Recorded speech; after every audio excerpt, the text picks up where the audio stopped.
As kids know what is justice and what is social and what is economical and what is environmental, we need to mainly focus on the perspective of children as to what is development, what is sustainability and what is social justice.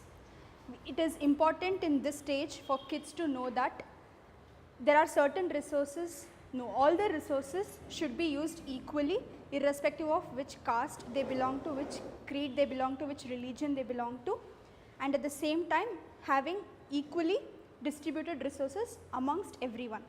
So that is the link between social justice and sustainability.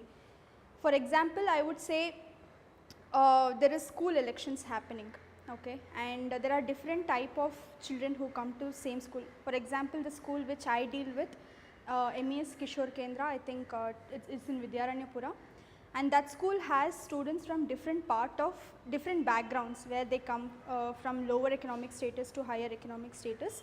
It is the best way that the principal follows is that she gives equal opportunities for all the children to stand in the elections.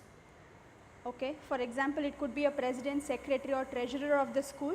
They belong to, there was a president 2 years back who came from a lower social economic background but still did a very good job in the school.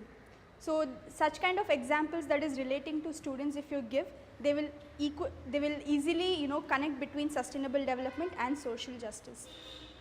So at the end of it, we need to tell kids that the resources are equally distributed among everyone irrespective of the background they hail from, and at the same time we need to do justice by giving it to the non-privileged.